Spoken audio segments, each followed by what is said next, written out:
예, 안녕하세요. 성균관대학교 한문학과의 안대회입니다. 만나서 반갑습니다. 네, 저는 한양대학교 국문과의 정민 교수입니다. 반갑습니다. 휴머니스트에서 두 사람이 각자 10여 권씩 책을 냈더라고요. 적지 않은 책들을 함께 했고, 또 그중에 특별히 18세기와 관련된 주제의 책들이 많았고, 거기에 대한 이야기를 좀 나눠볼 수 있겠다, 이런 생각입니다.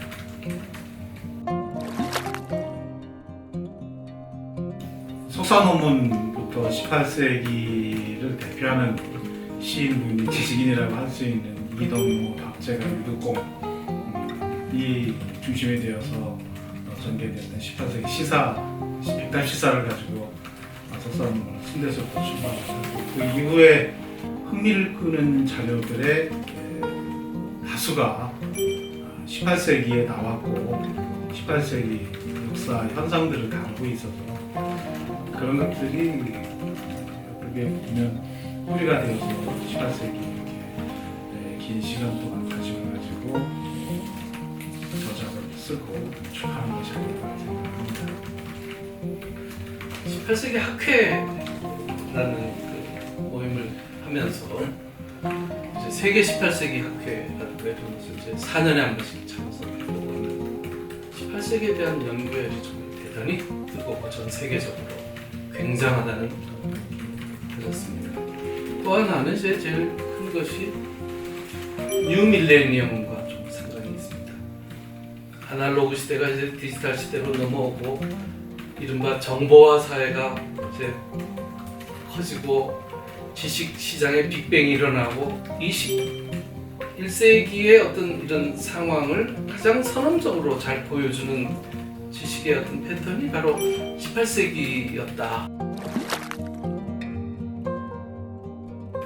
정감의 발견, 뭐 이런 것이라고 할 수 있겠습니다. 보통 우리가 18세기를 실학의 시대라고 하고 자꾸 이제 유형성의 담론, 실용성의 담론만 가지고 이제 그 시대를 잡고 논하고 지식인의 사회적 책무 이런 것들에 약간의 좀 강박관념 비슷한 것들이 있었는데, 처음에 이 소품문에 대한 제안, 이제 안대호 쌤이 이제 많이 앞장서셨는데, 일반 독자들한테는 아주 신선하고 너무나 아름답다 이런 이제 반응이었고, 정서와 정감에 대한 물론, 근데 그네들이 하물며 또 대실학자들이란 말이죠.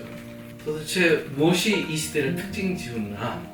그 다음에 이제 세계사적인 어떤 변화의 흐름 속에서 이뤄낸 성과는 뭔가?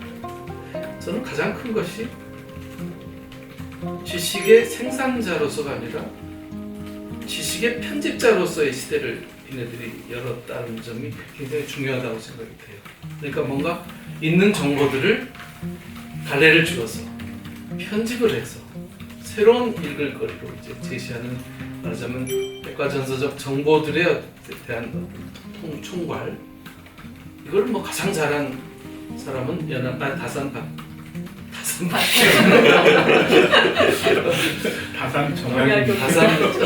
다산 정약용 같은 경우가 이제 대표적인 케이스라고 할 수 있겠죠.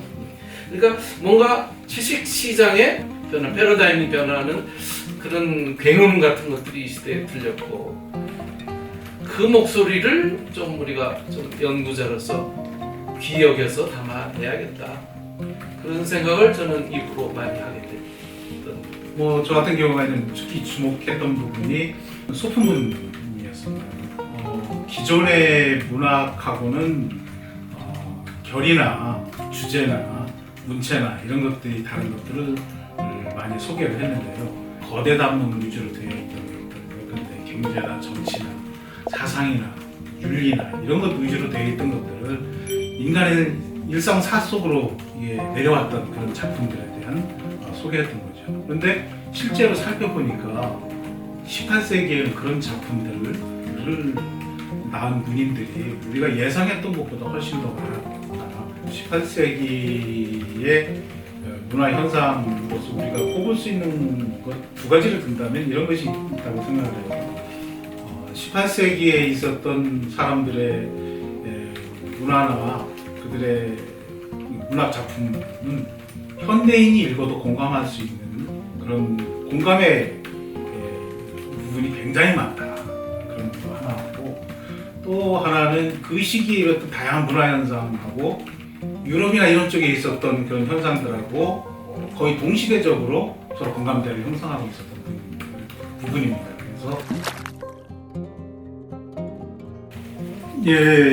일단은 18세기에 일반 학계나 일반인들한테 알려져 있는 것들은 이른바 명저라고 알려져 있는 거대 담론에 관한 책들이 중심이었습니다. 그래서 17세기 저자인 반개수록이라든지 북학기, 연하일기를 비롯해서 그런 저술들이었는데요.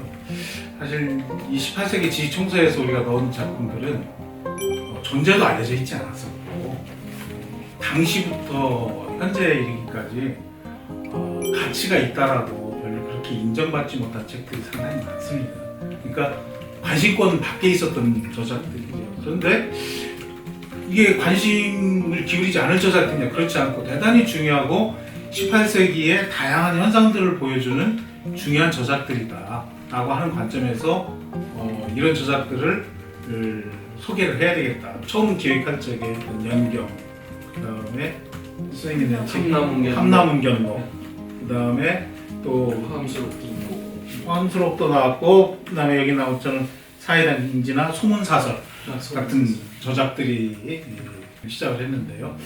뭐 소문사설 같은 경우만 하더라도 여관이 쓴 그런 저작인데 그 안에 온돌 만드는 것, 음식에 관한 것들, 다양한 것들이 있거든요. 그래서 지금 그게 그 일반한테 소개되면서 상당히 신선한 느낌을 줬거든요. 저걸 통해 가지고 18세기를 새롭게 바라볼 수 있는 시각들이 만들어졌다고 생각을 해요.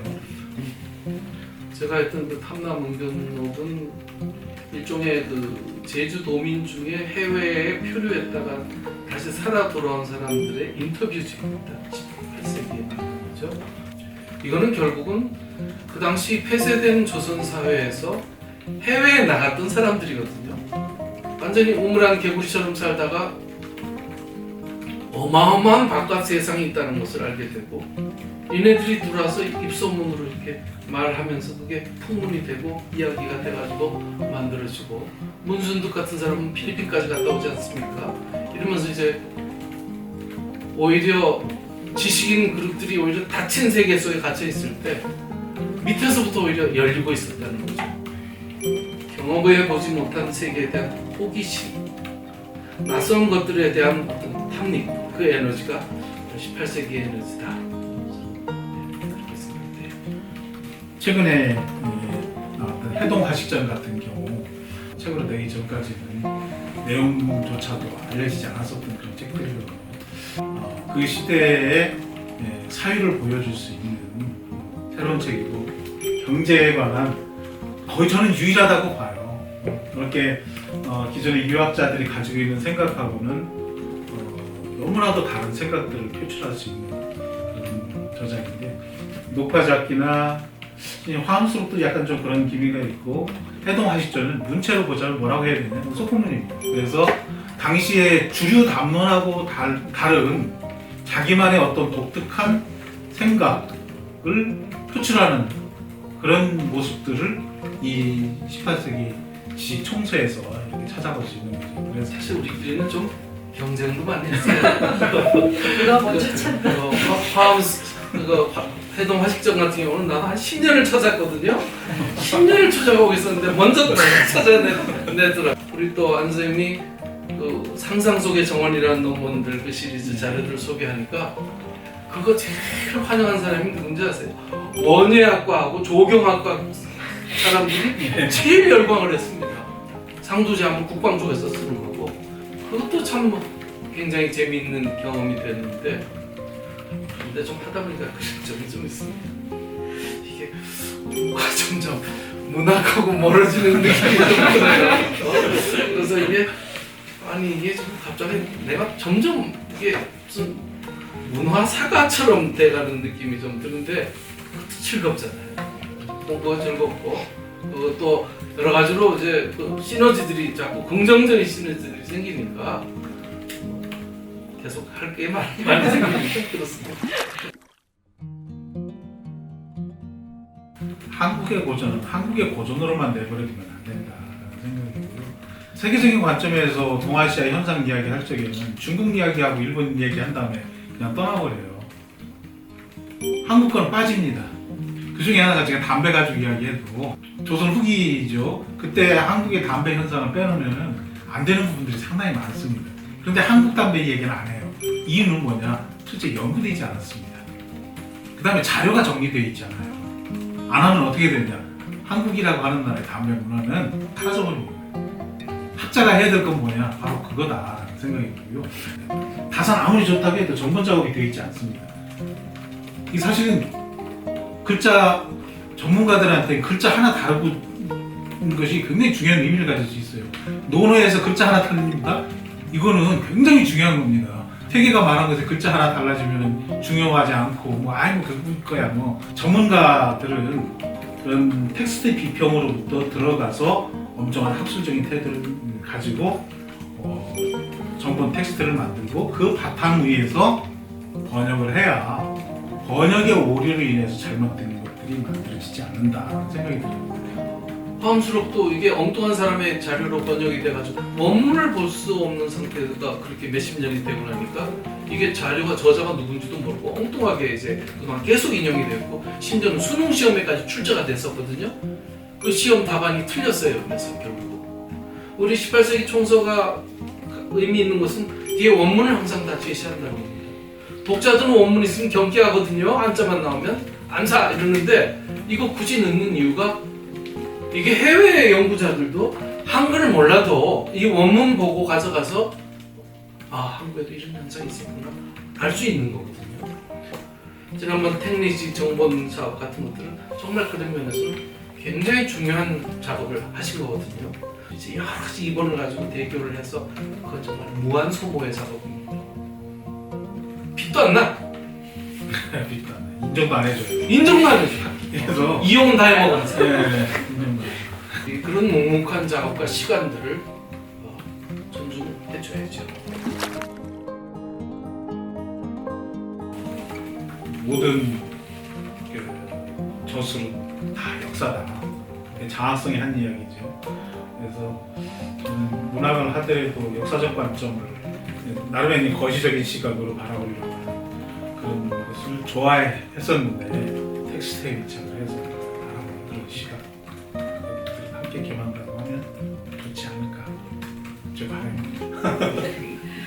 정리현 선생의 그 감각은 굉장히 현대적 감각이고 대중적 감각까지도 가지고 있으면서 그 안에 다양한 자료들을 섭렵하고 발굴하고 그것들을 전개해 나가는 그런 부분이 국제적인 수준에 도달했다라고 이렇게 이야기하고 싶어요. 이게 다산 연구의 역사에서 보면 분명히 이 정민생의 공간 하나가 만들어질 거다라는 생각이 들어요. 단점. 뭐 단점이지 뭐 이게. 그게 단점이라네. 저는 공부는 좀 일종의 연구자라는 것을 좀 제 나름으로 좀 한다면 질문을 바꾸는 사람이다 이렇게 생각합니다. 기존에 나 있는 길 말고 새 길을 찾아서 그 길에서 질서를 찾아내려고 했던 연구자였다 이렇게 기억해 주고 있습니다. 우리 안 선생님 작업은 저는 못하겠어요. 난 이 양반 하는 작업은 정말 못하겠습니다. 정본 작업? 나 이런 거 못하겠어. 한번 낸 거 시원찮으면 또 내지 않습니까? 모르죠 또 텍니지도 또 낼지. 페이지는 100년 가기로 했습니다. 예전에 우리 안 선생님 진단학회 학술상 받을 때도 지난 수십 년간 우리는 벗으로 이렇게 같은 학문의 길에서 이렇게 같이 걸어왔다고 축사를 해주는 기억이 나는데 서로 방식은 조금씩 다르지만 같은 시대를 집요하게 바라보면서 함께 갈 수 있는 학문적 동료, 동지를 곁에 두고 있는 것은 아무나 누릴 수 있는 행복은 아니라고 생각합니다. 고맙습니다.